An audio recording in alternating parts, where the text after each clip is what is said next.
Chuck Palahniuk. Love him, hate him, mispronounce his last name.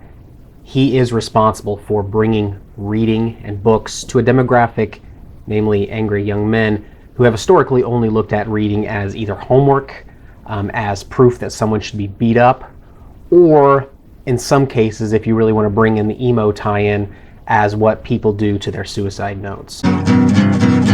I come from the Love Him school, though many diehard fans, including myself, might feel as though the quality of his output has maybe tapered off the longer his career goes, and that his best stuff was reserved for his earlier work. But I'm here to give you a hopefully unbiased and objective look at his catalog, so that if you're new to Chuck Palahniuk, you kind of know where to start. If you are very, very familiar with Chuck Palahniuk, you can know exactly how to argue with me. I will be looking primarily at his novels. He is the author of 14 books, 12 of which are novels, so right away I can say that Stranger Than Fiction and Fugitives and Refugees are out because they are nonfiction, but still very good. Read them. So how do you define best? If you're making any list that includes the word best, there's got to be an element of subjectivity to it. My hope is that I will be as objective as possible and very transparent with how I'm going to rank these things, so I'll get right into it. Basically, I look at a book as being good if it has some sort of larger social commentary, if it can be placed within the context of the culture in which it was written, and allow the reader to really reflect upon themselves and really think. It's more than just a great story, it's more than just great writing, it's got to have some sort of cultural import. Palahniuk's best book, Fight Club. Probably not a big surprise from a lot of people, and also maybe to Palahniuk diehards, not a popular choice, simply because it is his most commercially successful novel that I'm aware of. Obviously there was a very famous movie that had an amazing sort of cult following, and for all those reasons, a lot of Palahniuk diehards might say, yeah, it's not his best. But I'm saying it's his best, again, because it did have the strongest cultural impact. Now, number 2 on the list, again, one from his earlier period that had some cultural relevance. I'm going to say that one is Survivor. It's a book that deals a lot with it deals a lot with the cult of celebrity, which is something that he also revisits in a couple of his other books, but nowhere near to the extent that he does with this book. Pair that with the idea that this book was actually slated, from what I've read online, it was slated to have a movie made out of it, but then 9/11 happened, and for anyone who knows what this book's about, it's about basically a plane crash. The entire book takes place from the black box recording of someone speaking the story into that recorder. So it sort of hit at the right time. That's a bad way to say it. There's a character in here who becomes sort of a Jesus figure almost, and that he really not even just a Jesus, any sort of religious icon figure, in that he is a member of a cult. There's some marketing people who take notice of him and start promoting him and try to make him larger than life, try to really build him up basically to sell products. And the whole time, I think more than probably most of Palahniuk's characters, you kind of feel for this Tender Branson is his name. You feel for him because he is completely out of his loop. It'd be the same as if you were to take maybe an Amish person, for example, and throw that person into New York City with no real social net at all, and you inherently are going to feel for that person. Number 3 on the list is a book that was just recently re-released called Invisible Monsters. Here's the original version, and here is the re-release version. It's a book that fits into this category of being very socially and culturally relevant because it deals with, again, celebrity, but more specifically it deals with the beautification of people and how a society and many developing societies, there's this over enunciation on beauty as something to be valid in and of itself. If you're beautiful, you don't have to have anything else. The 4th book on the list. This is evidence of me being as objective as possible with this, because personally I hate this book. Haunted, a novel, and I enunciate a novel because it's actually a collection of short stories that have an overarching thread, a narrative thread throughout. It's obvious that I think it's obvious to most Palahniuk fans that this was probably meant to be a short story collection, and possibly the publisher said, short story collections don't sell as much, try to make it a novel. So if that's true, given that burden, I think Palahniuk did a great job, but it's tough to do. This book, like two previous books on the list, address the idea of celebritydom. And it's in this case, it's dealing more with sort of the reality television aspect. It's about a bunch of people who get together and each write a story to try to satisfy this crazy mansion owner's idea of permanence. It's hard to explain because it was hard to read, probably. But yeah, again, it's definitely not his best. If you read it as short stories only and just ignore the fact that there's that artifice of it needing to be a novel thrown at it later on, it's not bad. But again, it's as a novel, it just didn't work. The next book on the list, which is 5, I think. Again, just like Haunted, is an example of a book that it's number 12 on my list of favorites. But on the list of best, it's got to be up there, or at least a list of most important. It's got to be up there, and it's got to be number 5. It is it's Pygmy. Again, the reason why this one is on the list is because it does have some social relevance. This one deals a lot with xenophobia.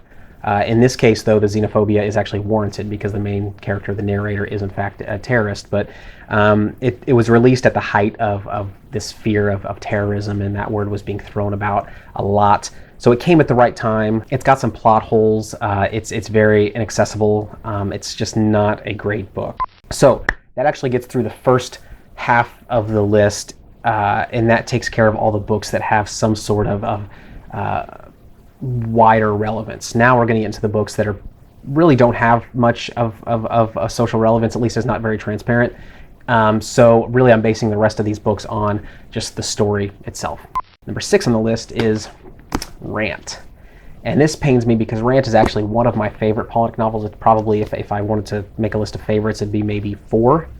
So to put it way down at number 6 on the list of his important or best books kind of hurts. But it's true. It's sort of his only dabble in science fiction, though science fiction purists would probably never give it that term. This one was built from the ground up with multiple perspectives. There's many characters. There's a lot of confusion going on, a lot of cool stuff. But this one really does feel as though it's Palahniuk going back to his roots, but at the same time progressing his style. So he talks. There's a Project Mayhem-like community in this book. Project Mayhem is a community that was in the book Fight Club. It's kind of a return to form for him, and from what I hear, this is supposed to be a 3-part series. This is the only book that's been released so far, so of course when the next 2 come about, I will be sure to pick those up. Now number 7 on the list, again, like Rand, it pains me that it's so far down on the list. It's Choke.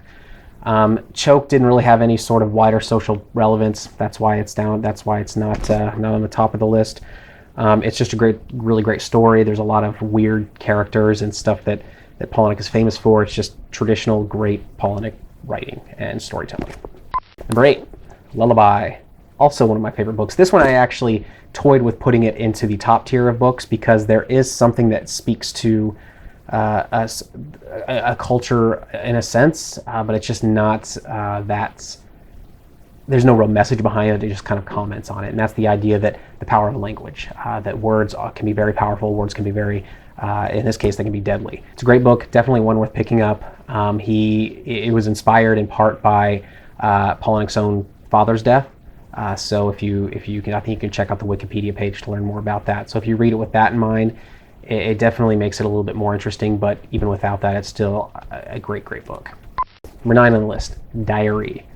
I really liked it. This is the first book that he wrote that was in a domestic setting, that wasn't just angry and violent in any way, really. It's very tranquil, actually. It was kind of refreshing to read that from him. This one and Lullaby, they came out, I believe, one right after the other, and it makes sense because they are both in some ways very tranquil. Lullaby has, I think, more murders and deaths, but this one has probably more potent murders and deaths. It's hard to be terrified in the way that you are with a lot of Palahniuk books with this book. Number 10 on the list. Before I even tell you what book it is, I will go on record as saying I shouldn't have liked this book as much as I did. It's disturbing and gross in terrible ways, but I really liked it. It is snuff. Anybody who's read the book or knows about the book knows why I'm hesitating to talk about it. It's definitely it's probably one of his most disturbing books. Rumor has it that his editor actually dared him to write this. He said, Palahniuk, write the most fucked up book you possibly can, and snuff came out of that. Very quickly, plot synopsis. There's a 500 or so guys, I don't know what it is, all in a room waiting to be part of the world's largest gangbang. It's messed up. And I personally really liked it. I thought there was some tenderness to it that, surprisingly, you wouldn't think it would be there. You think it would just be all shock driven, all shock value, and primarily it is. But I still defend that there's some heart to it.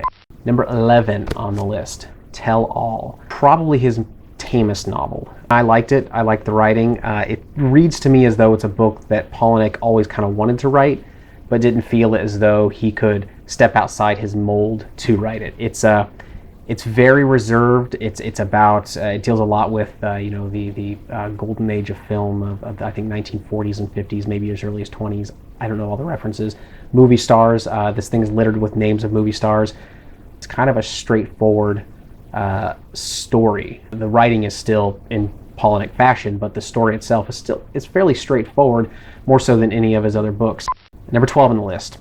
For those keeping track, you'll know there's only one book left. It is Damned. A truly, I think objectively, just not good book. I don't know. This is the one that some people sell it and talk about it as though it's young adult, and I can definitely see that. It's high school student traveling through hell. There's not anything. There's no real big twists. It's just not Palahniuk. It doesn't feel like it's Palahniuk. And unfortunately, this is the first in a 3-part series, so I don't know if the other 2 parts are going to be different in any way. Tell me where I went wrong. Please, all of you Chuck Palahniuk fans out there, leave comments below. Tell me what I said that was wrong, what you disagree with. Tell me where you thought I was good with this. If you want me to make just a list of my favorite Palahniuk books, I can definitely do that. But again, keep in mind this was what I see as his best, or perhaps another term might be his most important books, list from most important to least important. Please don't forget to subscribe to my channel by clicking the subscribe button up above. Don't forget to thumbs up this video by clicking the thumbs up down below, or thumbs down. Yes, thank you so much for watching. Share the video with your friends. That would be super cool. And I will see you possibly next week.